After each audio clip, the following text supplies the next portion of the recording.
But magicians ಅಲ್ಲಿ ಏನಂದ್ರೆ ಅವ್ರ ಪ್ರಾಪರ್ಟಿ ಇಟ್ಕೊಂಡು ಮಾತ್ರ ಮ್ಯಾಜಿಕ್ ಮಾಡ್ತಾರೆ. ಹಂಗೇನಿಲ್ಲ. ಇವಾಗ ನೀವು ನಿಮ್ಮ ಕಾಯಿನ್ ಕೊಡಿ, ನಾನು ನಿಮ್ಮ ಕಾಯಿನಲ್ಲೇ ಮ್ಯಾಜಿಕ್ ಮಾಡ್ತೀನಿ.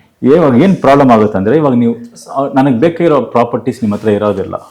ಸೊ ಅದಕ್ಕೆ ನಾನು ತೊಗೊಂಡು ಬರೋದೇ ಹೊರತು ನನ್ನದೇ ಪ್ರಾಪರ್ಟಿ ಇರಬೇಕಂತ ಏನಿಲ್ಲ.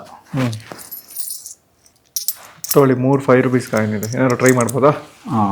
ಇದನ್ನ ಒಂದು 10 ಮಾಡಿಕೊಡಿ. ನೀವೇ ಇಟ್ಕೊಂಡು ನೋಡಿ 8 ಕೊಡಿ. ನೋಡಿ ಈ ಕಾಯಿನ್ ನೋಡಿ, ಈ ಕಾಯಿನಲ್ಲೂ ಹೋಗಿ ಆಗುತ್ತೆ, ಇದು ಮಾಯ ಆಗಿರುತ್ತೆ, ಈ ಕಾಯಿನು ಮಾಯ ಆಗಿರುತ್ತೆ. ಸೊ ಆವಾಗಲೇ ಮಾಡೋದ್ನಲ್ಲ ಅದೇ ನಡೆಯುತ್ತೆ, ಇದು ಓಡಾಡುತ್ತೆ.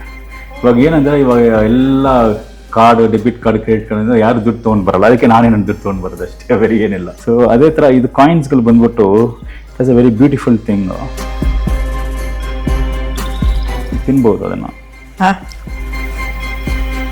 ಅಂದರೆ ಆಚೆ ಬರುತ್ತೆ.